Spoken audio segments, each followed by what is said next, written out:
All right, here we go. Hey, I'm so excited for this one. We're going to talk about marriage from The Princess Bride. All right, we're going to go through how do you stay married. I've been married for 25 years with Irene. She's on the podcast with me, Ride or Die, and it's gotten better over the 25 years. It's been a bumpy road, but it's we're running good now, as they say in poker, and things are good. So, and they have been for ever since like I kind of fixed my shit like 5-6 years ago and started working on myself. It's been intended to fix my marriage and my family and my being a dad and stuff, and it's worked like a charm. So things are good with the Burble household. And I'm gonna have some stories about the Burble household. So let's talk before we get into like how to balance marriage and pool and family.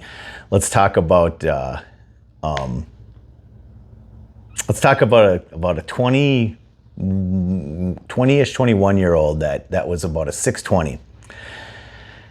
And I was working with him and I was helping him with his game, and I was training him and showing him how to train, and it was going awesome.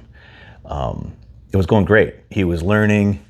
He was working hard while I was there. It was an interesting situation because who cares what happened? It didn't really work out because he didn't want to train if I wasn't there, and I was doing it for free to kind of help him because I thought he had a lot of talent, and he was like, I'm always like walking around with a lamp saying, who's going to be the next 700 in Minnesota? That's kind of the thing. So I try to identify players, and then I work with them, and oftentimes it's at no cost because I want to be for them what I didn't have when I was in that situation. So anyways, he's 625 and he had a lot of talent, and he had a lot of like grit and things. So he played well, and he was a gambler and had no fear competing in things, and it was awesome. So he had a lot of good things going for him. Had a good eye, had the flaky down, had that down cold, and so anyways, part of the process of after I trained him for a while, I talked about like, where do you want to be and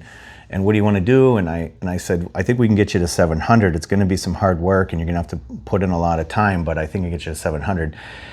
And he had talked to me about that's exactly what he wanted to do. He wanted to get to 800. Okay. And I'm like, well, that's a whole other kettle of fish, right? Whole other, as my guy Nick Hansen says, it's a whole other jar of pickles. I don't know why he says a jar of pickles. It's just funny. He's a Minnesota player. We grew up playing together and stuff. Funny dude, strong player. So, anyways, this kid, everyone's a kid to me, but this kid was a kid. He was like right over 20, 21.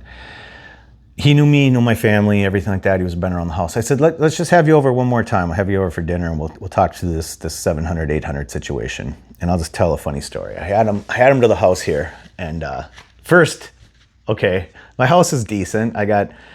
It's a decent house. Okay, part of my situation with pool is, and we'll get to the balance and everything of life and family, but I've kind of outkicked my coverage with Irene. And probably where I'm living and stuff, but it's not like some huge palatial estate. The reason why I'm kind of saying it's kind of a decent house, or whatever. But the funniest story is when we bought this house, we called our realtor, and I'm a remodeler and I'm a value guy. I'm like a nit. I'm never going to move into this neighborhood and pay these prices unless I had acreage and a 4-car garage and a rental property. So I said, we can move to this Eagan is where we live, which is one of the nicer suburbs in the cities. And we can move there and then our kids have to be able to walk to school or be on the bus. Because we were commuting into Eagan from Inver Grove because it's a better school system in Eagan. So I lay out this impossible scenario for Irene, and she finds the place. Within like 6 months, she finds the place. And because we had a small mortgage, and I'm a nit, and I don't want to have any overhead in my life. I'm basically unemployable, so I'm trying to you can either make more money or spend less money, and I'm always a spend less money guy. And so I tell Irene, if we can find this situation, then we'll move. So she finds this place, and it's It's got two-car garages. It had 3.5 acres or 3.25 acres. It has an Airbnb above, which is like a duplex, and we're within blocks from our kids' school. And I'm like, oh, shoot, she found it. And but it was exciting. So we come out and look at it, and I call my realtor, and this is friends of the family and things. And we're on speakerphone. Irene and I are on speaker, and I go, hey, we want to look at this house. And she goes, oh, Josh, you don't want to look at that house. That house is a shithole. And so we always laugh with our realtor friends about that now we live in this house that's a shithole. But that's the type of house I want. I want to add value. I want to do remodeling. I want to do these things. And I'm like, no, this thing is a gem. This is like a 1 in a million house for us. So we would like to look at it. So we look at it, and Irene and I walk through, and we've done a lot of remodels, different houses and things. And I'm like, yeah, like we're like right away, we're like, let's buy this thing. So we ended up buying it, and everything worked out. But when we came to look at it, the owners were here. So you got one side who's a realtor that's in reality, and they say, that place is a shithole. And then you have the owners, and they walk up and they go, welcome to 1234 Pleasant Lane. Like it's like some sort of estate. It was so funny. And I'm like, wait a second. Are we like, what reality are you living in? And then we'd walk through, and like every switch was like duct taped over, don't use this, fixed here. Hadn't done any maintenance on the place. It was like, at this point, it had been 50 years old. It was a 70 build, and it was 2020-ish. So it's just funny how people are. So we walked through that whole process, and they were fine. They're normal people doing their weirdo thing, and we ended up buying the house, and it was great. And yeah, it's this awesome place. And we got this little path that goes around in our land. And every year we do, I don't know why I'm telling you guys, it's just kind of funny, cool thing we do. We get hot dogs and cookies. Irene makes like 150 cookies. They're really good. Irene makes the best chocolate chip cookies, like 750 Fargo chocolate chip cookies, really good. 720 maybe. And but they're great. they're right on the edge of the pro ranks, those cookies. So so she makes the cookies, we do the hot dogs, we get everybody and everything, and then we have the spooky path where we put up a bouncy house and have everyone from the neighborhood come over, and usually we get about 150 people come through, and it's really sick, it's really fun. So if you're in Minnesota and you're nearby during Halloween time, it's like the Saturday before Halloween, hit me up and we'll get you to come to the spooky path. And last year, like Joel and Nancy were here helping, and some other people from the old situation that I was in. I'm not even involved in that anymore. Hey, heads up, I'm completely signed. I'm out of that deal. I'm like a free agent now, so I'm glad. Prayer hands. It's good to be free, good to be done. Anyways, but so hit me up if you're in Minnesota and you're near Egan, or you want to come out for the spooky path, because it's really cool. It's really fun. We have like these roaming zombies and things, and it's a big thing in Egan, kind of in our little neighborhood, so it's fun. But anyways, that's this property, and that's the situation. And 1234 Pleasant Lane, welcome to Fantasy Island. Weirdos. So anyways, okay, so that's the situation. So I have the guy over, the kid, we're back to the kid, and he's a 620, he wants to go to 800, and I had him around, and I said, okay, now we're gonna have a conversation.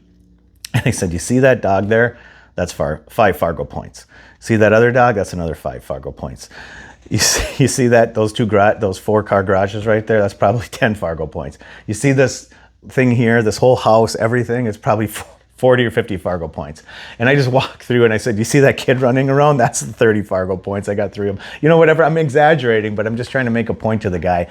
It's like, hey man, this is the cost of family life in pool, and that's it. And it is for somebody that's an adult that's starting to play pool, because he's an adult, man. He's gonna have girlfriends, fiancés, mortgages, things. And so if you're 20 and you have none of those things, or you have a girlfriend relationship, he had, I think, but like, I'm just saying, I was just telling him, like, if you want to get to 800 at 19 years old when you're a 620, I'm not saying it's impossible. I'm saying all of this goes away, at least for 2 to 5 years, while you grind and figure out how to improve. That's it. You just have, it's just it. And if you're not willing to go to that Fargo with all your Fargo points to the and you're not willing to keep them, meaning like you're going to start spending them on a house and a family and things like that. That's totally fine, and that's the right play. I mean, for a lot of people, it was for me.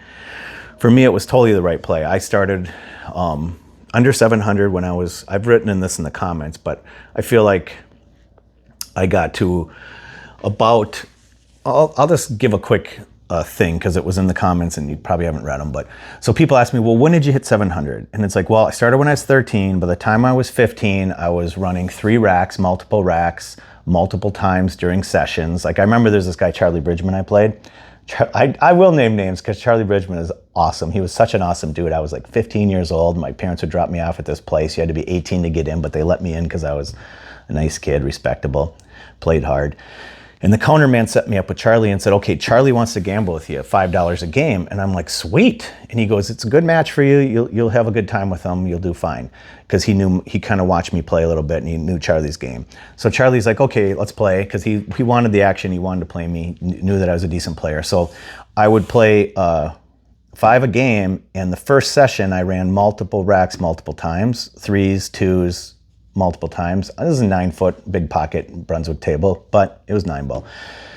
So I'm 15 years old and I'm running multiple racks multiple times, and I get 24 games ahead of Charlie.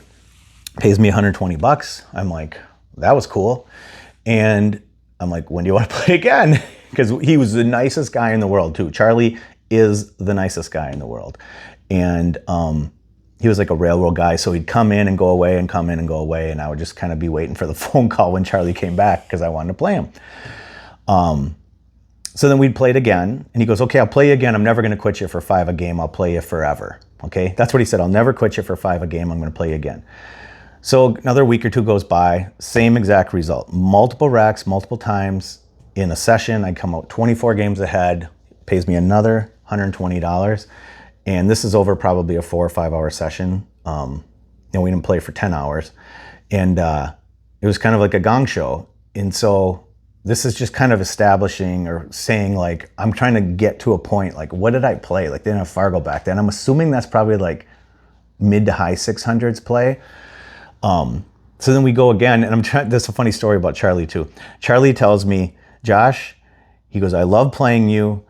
This is great for me. I love it. He goes, I will play you $3 a game until the rest of our lives, and I'll never quit you. And he had just told me I'll never quit you at 5, and then he said, now we're down to 3. So we play one more session. I get 24 games ahead, the same exact way, multiple racks, multiple things, and I get 24 games ahead, and again, in decent manner, like pretty quick. And he pays me $72. And we may have played one more time for 3 at 24 games, but that might have been the final time we played, and he quit and said, I'm not playing you again. And we haven't played since. But that was, gosh, man, that was 30 years. How long ago was that? It's 17 years, 37 years ago. But that's just to say, when people ask, it's like, I don't know, I think I was probably playing high 600s.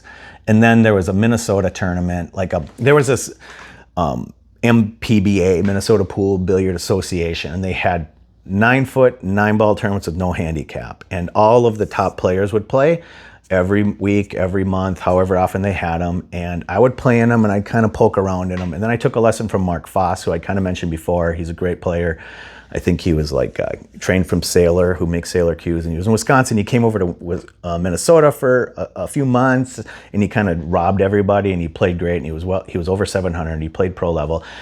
He gave me one lesson, taught me how to stand a little better and how to slow down and everything, and then I end up going through this tournament and beating everybody that I played and got to the finals against Mark.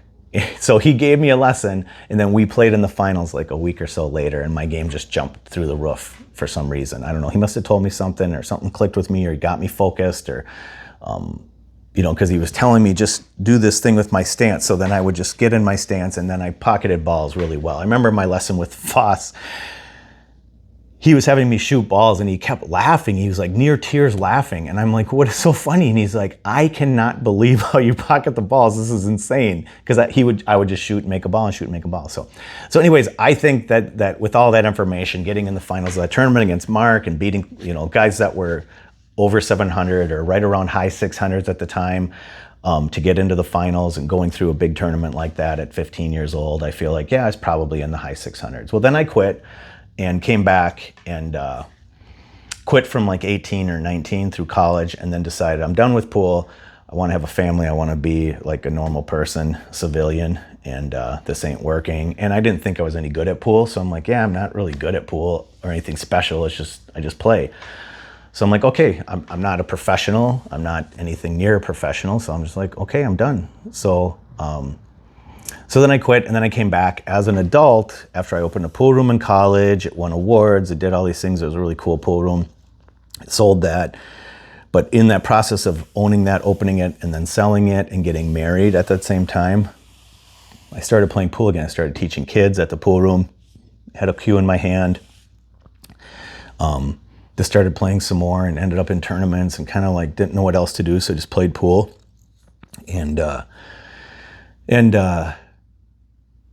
So then when Irene and I got married, I was right around 25-ish, 26, I don't remember. And I'm like, you know what? I got a table in my house now.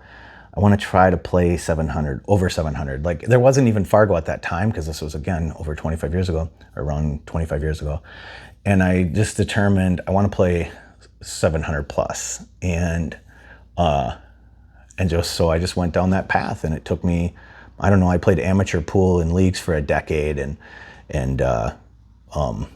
won 6 national titles in team masters pool, and then started transitioning to playing some pro events. Like, I talk about the US Open, I played in these other events. So maybe I played, I don't know, 15, 20, 25 pro events and all that. So, and kind of like got to a point where I wanted to get to. I didn't ever think I was going to get to like 750-ish. I just wanted to get over 700 and just sort of, whatever.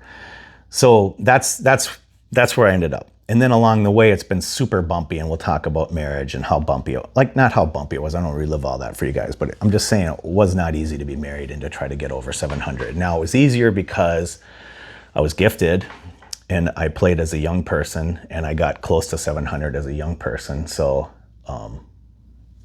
it's like, it was easier for me to get over 700 as a married person because of how close I was potentially 5 years before that.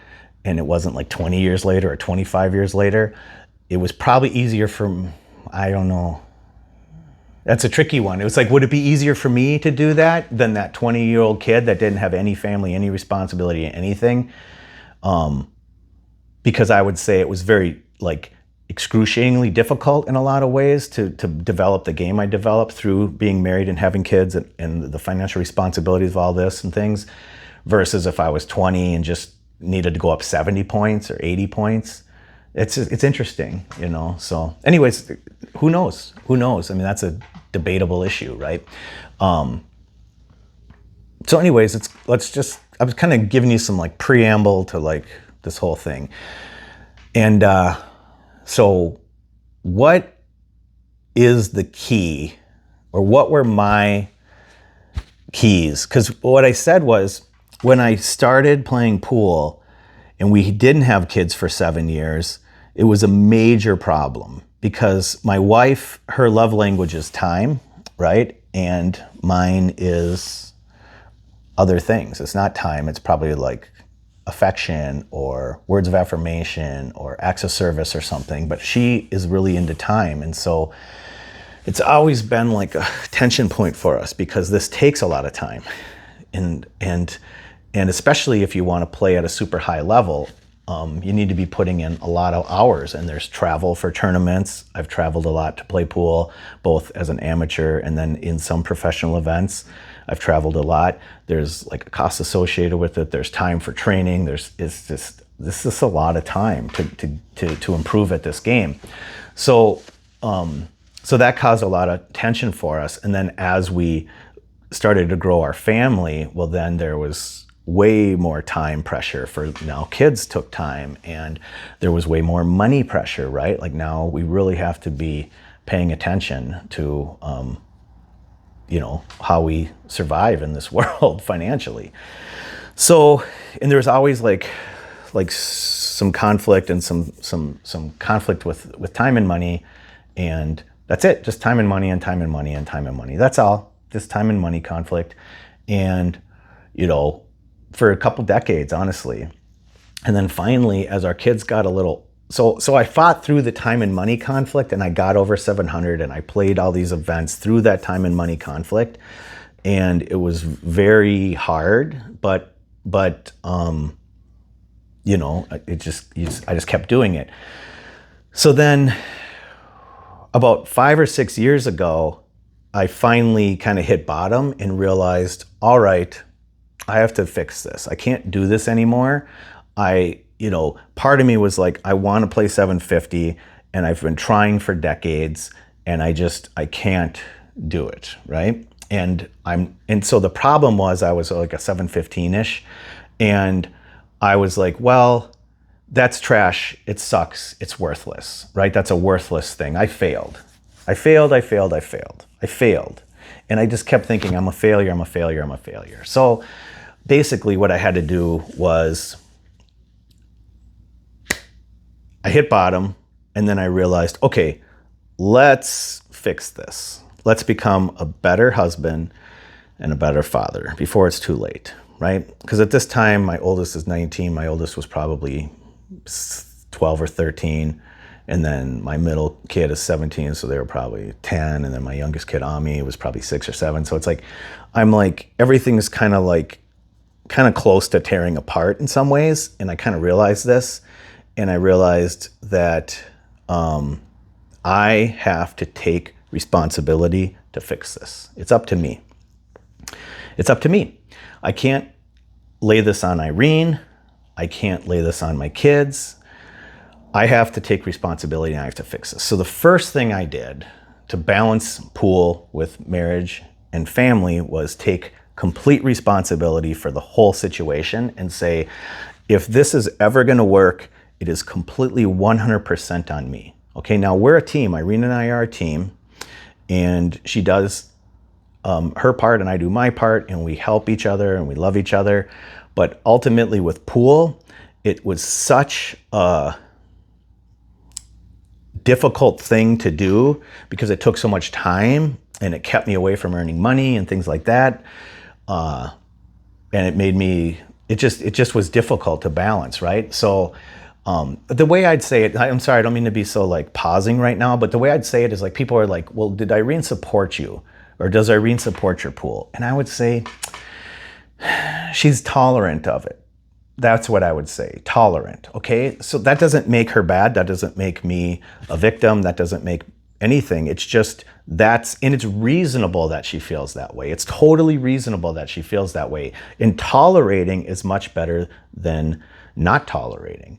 And supporting, meaning like, oh my gosh, there's some ways that a person would support that would be not the nuances of it, who cares? But what I'm saying is, I never really felt like super supported, but I did feel tolerated, and I did feel a level of like acceptance from her for it, and all that. Like, she's not interested in it. She doesn't, she loves me for me. Whether I never played pool again or played pool at an 800, it would have zero impact on her feelings towards me or whatever. So it's like you have to sort of balance that, right? So if you're in a marriage and something means something to you and it doesn't mean the same thing to your spouse, well, you have to be able to accept that and say, okay, I get it. I accept that like this means nothing to Irene, and it means everything to me in some ways back when we were having our most conflict. And I had to like accept that it could be okay, that I could do this for me as long as I took care of everything that needed to get taken care of with her and the kids, and my responsibilities financially and emotionally, and be present and all those things. So basically, I had to take responsibility. Then I had acceptance for my reality, and part of my reality was it's not that big of a deal, bro, for to be able to like bank this 8-ball in and get shape and run out. I mean, in the big picture, it's not a big deal to Irene. She's not interested in it. She's not competitive. She's not into sports. She's not into like hierarchies. She's not into all the bullshit that us pool players get into, or sports people. So she's just not into it. But she's into me in other ways, and she's into me for who I am as a person and my character, and who I am as a husband and a father and a human being, and those things.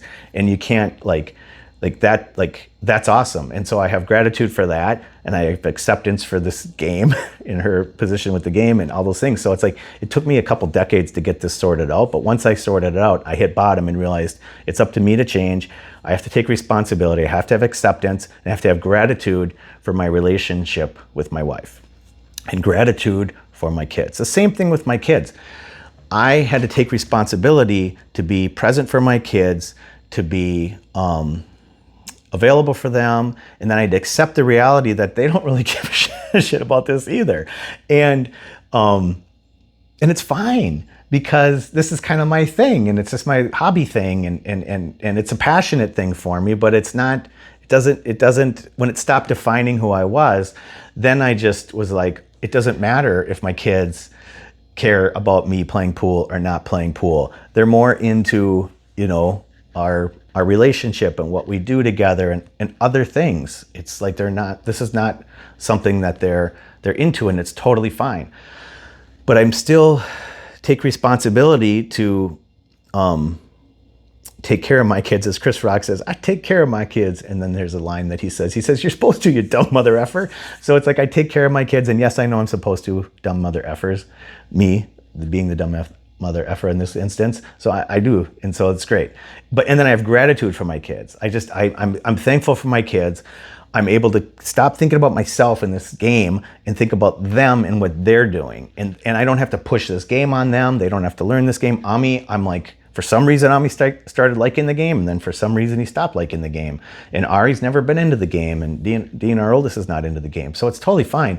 And I just want to support them and be there for them, and help them with the things that they need help with. So that's the whole thing, is like, so responsibility, taking responsibility, acceptance for reality, and acceptance for what I have and don't have, gratitude for everything, and then service. I want to be of service to my wife, and I want to be of service to my kids. And then I serve my wife and kids, and then once we're stabilized as a family, then I start being of service to the people around me, my close friends, family, whatever I can when I can. So I try to serve those people closest to me. And then from there, once those people are sort of stabilized and we're good, then I can start serving the people that are a little bit extended out from there, right? Like people in my neighborhood or people in my immediate community. And then once I stabilize my family, my wife, like first myself, then my wife and my kids, and then my friends, and then I'm helping, but I'm serving. First I serve myself so I can get healthy. Then once I serve myself, then I serve my wife and my kids, and then I serve my friends and family that I can, and then I serve the people in my immediate community, and then ultimately it branches out to where I now serve you guys on the old interwebs, on YouTube's here. And that's part of that mindset that goes into marriage and family. You need to serve your wife and serve your kids, right? And that's it. So that is one way that I have helped to understand how to balance this out, I'm kind of going down the list of these things that I do. And then I need to, of course, have boundaries, right? I have to have boundaries and be aware of my boundaries, meaning I can't just be this weak person that just serves so that nobody's upset at me and people pleasing. I have to actually have boundaries and realize, you know what, if Irene told me you can only play pool a half hour a week, I would say, well, that's not really fair. That's not really enough. And I understand it wasn't fair for me to try to play full time with a family and a wife and a house and all this stuff. So it's like, that wasn't fair, but then it's not fair for me to never play or for me to play this really limited amount. So it's like, I have to have boundaries as my wife has boundaries. And so we both have our boundaries, and then we sort of watch and help each other to manage and maintain those boundaries. And that's awesome, because her boundaries helped push me to be a better person. That's it. And my boundaries have helped push Irene to become a better person. And my boundaries with my kids have helped hopefully push them to be better. And when they put boundaries on me saying, this is not acceptable, we need you to do this, I listen, I'm present, and I say, that's reasonable. I appreciate that boundary. Let me respect that boundary. And so boundaries are super important for marriage and family and pool and these situations. And I guess those boundaries sometimes with pool will be time boundaries, because time's the biggest resource that we need for pool, basically. So that's just a negotiated thing, and if each party or each person or each partner or each one in the family or the relationship or the marriage or even like a non-married couple that are just cohabitating, you sinners. No, I'm just kidding. You have to have boundaries the same way. Okay, so then what do? How do we make all this stuff work? How do we make it all work? And once you take responsibility, you accept reality, and you have gratitude, then you need to wake up early. That's it. You wake up early or you stay up late, right? That's it. I mean, you just have to make time. And it's your responsibility and your acceptance of this being your reality and your gratitude that you have the opportunity to do it, that you just wake up early or stay up late. So that's it. Sometimes I come home and I got to knock out a video for you guys. Or sometimes, like when I was really, I go through little phases with things, but I was really into running. And the only way for me to run while working and having all these things going on and these things in my life was to get up at 4 in the morning, 4:30 in the morning. That was my reality. If I wanted to run 10 miles, I had to get up at 4:30 in the morning and go run in the dark. And it was scary, and I didn't like it because I was running on trails and things, but I did it for years because that was my reality. And I took responsibility and said, I'm not going to make excuses and not run. I'm going to get these miles in. I just have to wake up earlier. Or sometimes I come home because I got stuff going on and I'm like, well, I'm going to have to stay up a little late tonight to knock this workout. Last night, I have these run out videos that I'm going to do for this membership that's going to happen someday. No, it's really close. I'm sorry. This time, I swear it's really close. So I sent them to my guy in Cali, Tommy. What's up, Tally? Cali, Tommy, Telly. How did I mix up everyone I know? Tommy in Cali, he's awesome. He's a graphic designer and he has a t-shirt thing, and we'll keep an eye out for his brand. He's got a pool brand for t-shirts. It's pretty sick. But anyways, Tommy in Cali's my guy. I'm training him now, and then we're doing some trading, and he's doing the graphics for these runouts. So he's going to get those done. We're going to get that stuff put up pretty quick. I'm monetized, so I'll be able to launch that situation. But but the last night I'm like, it's like 11 something at night, and I'm tired and I want to go to bed, and I'm like, well, I got to get Tommy these PDF layouts, and I got to sit down and draw them out, email them, and take pictures and everything, and scan them. And I'm like, okay, just spend a half hour and do it before I go to bed, because then I'll know that I owe it to you guys. Like, it's my responsibility, it's my reality, it's my service to you guys that I need to get this thing going, right? It's not about my money. No, it really isn't, because it's not. It's about, I have been committing to you guys to get this product out for you. So I'm like, okay, this is my reality. I gotta work at night late. And it's wham, ambulance, poor me. I'm just saying, like, this is the stuff you gotta do. You gotta wake up early and stay up late. That's it. So that's part of taking responsibility, is not making excuses. Not making excuses. You can't make excuses for any of this stuff. You just have to take responsibility and do it. So just as a recap of how I stayed married for 25 years, got over 700, ran businesses, and have healthy relationships with my kids and my family and friends. Not all my family, but let's say friends. Okay, take responsibility. Have acceptance for your reality. Have an attitude of gratitude, son, and be service-minded. We are here to serve others, okay? And then but we're not suckers. We're not fish. We're not simps. We had to have boundaries.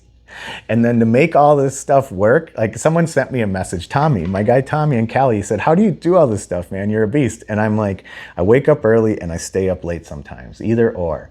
And I'm on the grind, son. And I love it. And I do what I love. And one of the reasons why I do what I love, because I don't love doing hardwood floors, I accept that my reality is that I have to do hardwood floors to, keep these Amazon packages getting drone dropped every day. Make sure Ami's in gear with his studio and all his equipment, and that everyone's got what they need around here. So I got to participate. I have to financially participate in my family. It's part of my responsibility. It's part of my reality, and it's part of my service to my family. So yeah, I don't love doing some of this stuff, but I get it done. I wake up early, I stay up late, I get it done.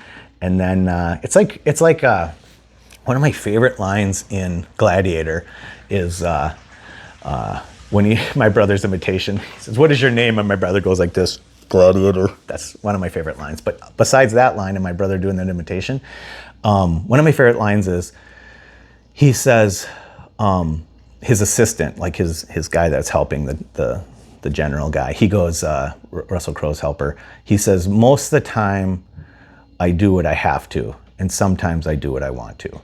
And so I feel like that's a really good approach to life as a husband and as a father and as a human being. It's like we have responsibility, and our reality is most of the time we do what needs to get done, and sometimes we do what we want to do. And I think once I found acceptance for that, things got a lot better. Got a lot better for me, got a lot better for my game, got a lot better for, see my order of importance? Selfish me, selfish my game. No, I'm just kidding. And then, but it got a lot better for my wife and a lot better for my kids. And ultimately, once that stabilized, then I became more effective in my life. So my relationships are better now. So now when I'm in relationship with people, I'm in a lot healthier relationship with people because I was able to take care of these things. But these are the keys to how I stayed married and have stability and still, can play pretty good. So that's it. Hopefully this helps. Yeah, I don't know, man. I love the YouTube comments. Some people will be like in tears telling me how awesome this is and how impactful it is. And then some guy will just randomly say, you are the dumbest mother effer. You should take your channel offline. So whatever, it's just fun. I like watching those comments. Then I just block them because I don't have room for bullies in my life, and that's not helpful. So, all right, I love you guys. And hopefully this isn't the worst thing you've ever heard. And hopefully it'll be helpful for some of you people out there in relationships. And all right. We'll see you next time. Bye.